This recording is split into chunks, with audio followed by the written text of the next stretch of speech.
2022년 5월 11일 선목교회 중고등부 말씀 묵상입니다. 기도합니다. 참 좋으신 하나님, 오늘도 말씀 앞으로 나오게 하시니 감사합니다. 이 시간 함께해 주셔서 하나님의 은혜를 묵상하는 시간이 되게 도와주세요. 예수님의 이름으로 기도합니다. 아멘. 오늘 묵상할 말씀은 창세기 33장 1절부터 17절입니다. 야곱이 눈을 들어보니 에서가 오고 있었습니다. 에서는 종 400명을 거느리고 있었습니다. 그래서 야곱은 레아와 라헬과 두 여종에게 아이들을 나누어 맡겼습니다.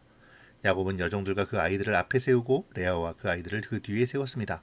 라헬과 요셉은 맨 뒤에 세웠습니다. 야곱은 맨 앞으로 나갔습니다. 야곱은 형이 있는 쪽으로 다가가면서 7번이나 땅에 엎드려 절했습니다. 그러자 에서가 달려와 야곱을 맞이했습니다. 에서는 야곱을 끌어안고 그의 목에 얼굴을 기대었습니다. 그리고 야곱에게 입을 맞추었고 두 사람은 함께 소리내어 울었습니다. 에서가 눈을 들어보니 여자와 아이들이 보였습니다. 에서가 물었습니다.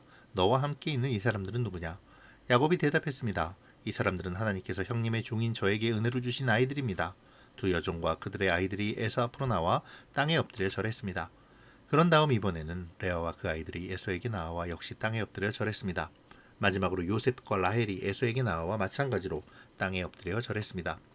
에서가 말했습니다. 여기까지 오는 동안에 가축대를 여러 번 만났는데 그것은 웬 가축대냐? 야곱이 대답했습니다. 그것은 형님께 드리는 선물입니다. 에서가 말했습니다. 야곱아, 그런 것은 나에게도 얼마든지 있다. 내 것은 내가 가져라.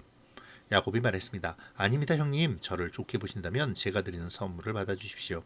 형님 얼굴을 다시 뵙게 되어 너무나도 기쁩니다. 형님이 저를 받아주시니 마치 하나님 얼굴을 뵙는 듯합니다. 그러니 제 선물을 받아주십시오. 하나님께서 저에게 큰 은혜를 베풀어 주셔서 저는 넉넉하게 가지고 있습니다. 야곱이 자꾸 권하자 에서가 선물을 받았습니다. 에서가 말했습니다. 자, 이제 가자. 나도 너와 함께 가겠다. 그러나 야곱이 에서에게 말했습니다. 형님께서도 아시겠지만 아이들은 약합니다. 게다가 가축대와 그 새끼들도 걱정이 됩니다. 하루 동안 너무 많이 걷게 되면 짐승들이 다 죽을 것입니다. 형님, 그러니 형님 먼저 가십시오. 저는 천천히 뒤따라가겠습니다. 가축대와 아이들의 걸음걸이에 맞추어 천천히 가겠습니다. 그리고 세일에서 다시 형님을 뵙겠습니다. 그러자 에서가 말했습니다. 그렇다면 내가 데리고 있는 사람 중 몇 명을 내 곁에 남겨두어 너와 함께 오게 하마. 야곱이 말했습니다. 어찌 그렇게 하겠습니까? 내 주인인 형님의 친절한 마음만으로도 만족합니다. 그리하여 그날 에서는 세일 쪽으로 다시 돌아갔습니다. 하지만 야곱은 숲곳으로 갔습니다. 그곳에서 야곱은 자기 식구들이 머물 집을 지었습니다. 그리고 짐승들을 위해 우리를 지어 주었습니다. 그래서 그곳의 이름은 숲곳이 되었습니다. 하나님과의 대면 이후 비록 다리를 절게 되는 부상을 입었지만 야곱은 평안한 마음으로 에서에게로 향합니다. 이제 야곱에게 있어서 에서와 그가 이끄는 400명의 장정들은 더 이상 두려운 존재가 아니었죠. 먼저 간 가족과 다시 합류한 야곱은 에서를 만나기 전 가족들을 차례로 세웁니다. 먼저 두 여종과 자식들을 앞에 세우고 그 뒤에 레아와 자식들, 그리고 마지막에 라헬과 요셉을 두죠. 그리고는 맨 앞으로 나서 몸을 7번 굽히며 에서에게로 가까이 갑니다. 어저께 맨 뒤에서 뇌물들을 나눠 보내며 야곱이 뒤에 있다라고 전하라는 것과는 대비되는 정반대의 모습인 것이죠. 그 모습을 본 에서가 달려와 야곱을 맞이하여 부둥켜 안고 옵니다. 이에 야곱도 울죠. 그렇게 만남의 기쁨을 나눈 후에 야곱은 자신의 식구들을 에서에게 인사시킵니다. 그리고 에서가 받지 않으려 하는 선물을 간곡히 청하여 받게 하죠. 이렇게 야곱과 기쁨의 만남을 가진 에서는 야곱과 동행하기를 원하며 함께 가자고 말합니다. 자신이 친히 길 안내자가 되어주겠다는 것이죠. 그러나 야곱은 자식들과 가축들의 지침을 들어 에서의 요청을 거절합니다. 그러면서 먼저 세일로 가시면 천천히 세일로 따라가겠다고 말하죠. 에서는 자신의 종들이라도 남겨두어 야곱을 돕게 하려 하지만 이것마저도 야곱은 거절합니다. 결국 에서는 세일로 돌아가고 야곱은 숲곳에 이르러 자신을 위해 집을 짓고 또 가축을 위해 우리를 지어 그곳에 머무르죠. 야곱은 쩔뚝거리고 있습니다. 이제 에서를 만나야 하는데 몸은 더 만신창이가 되었죠. 그러나 야곱은 그럼에도 가족들을 뒤로 하고 맨 앞으로 나아갑니다. 이것은 어제의 야곱의 태도와 비교하면 정반대의 모습입니다. 어제 야곱은 종들에게 가축을 주고 그들을 앞세워 보냈습니다. 그리고 자신이 뒤에 있다라고 전하라며 뒤로 숨었었죠. 400명이나 되는 군사를 이끌고 세일에서 약복까지 약 150km에 달하는 먼 거리를 달려온 에서를 차마 직접 만나지 못하고 뒤로 숨은 것이죠. 하지만 하나님을 만난 후에 야곱의 모습은 다릅니다. 비록 가족을 세 부류로 나누어 에서의 위협으로부터 보호하려는 모습은 보이지만 이전처럼 뒤로 숨지 않고 앞으로 나아가 책임있는 가장으로서의 모습을 보여주죠. 이런 야곱의 하루 만의 변화는 그가 하나님을 만났다는 증거가 됩니다. 사실 하나님을 만났다고 해서 상황이 나아지는 것은 없죠.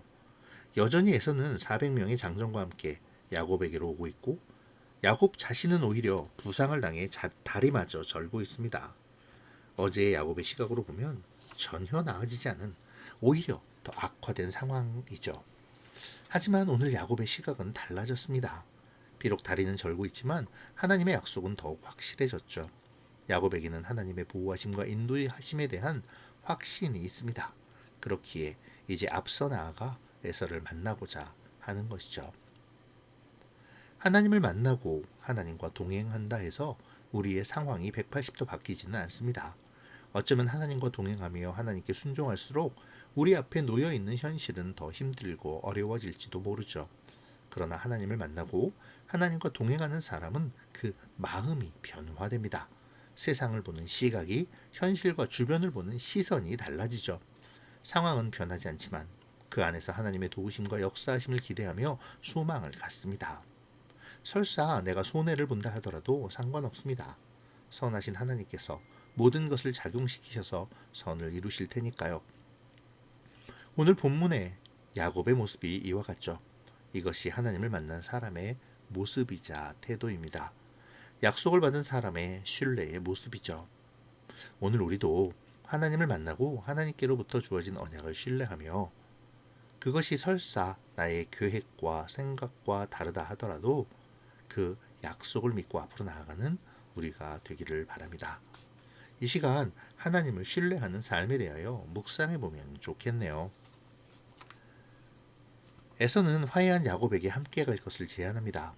아마도 에서는 선한 마음으로 야곱의 길잡이가 되어주겠다고 생각했던 것 같습니다. 이러한 에서의 선의를 야곱은 힘든 여정을 숨가쁘게 달려온 가족들과 가축들의 안위를 들어 거절하죠. 야곱의 입장에서는 이 거절이 매우 힘든 결정이었을 것입니다.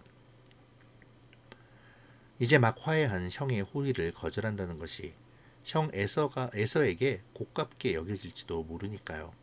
만약 그렇다면 오늘의 화해는 없었던 것이 되어버리고 야곱의 일행은 다시 위기에 빠지게 될 것입니다. 이러한 상황에서 야곱은 간곡하지만 단호하게 에서의 제안을 거절하고 있습니다. 표면상으로는 가족과 가축들의 안위이지만 사실은 야곱과 에서의 가는 길이 달랐기 때문이죠.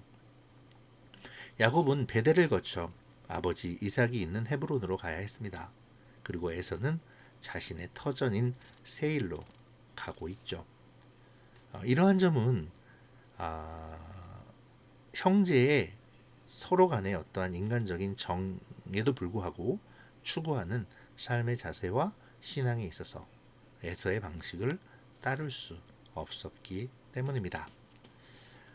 우리가 신앙인으로 살면서 때로는 거절하기 힘든 요청을 받을 때가 있죠. 분명 다른 길이지만 거절했을 때 미칠 여파 때문에 고민하는 때가 많습니다.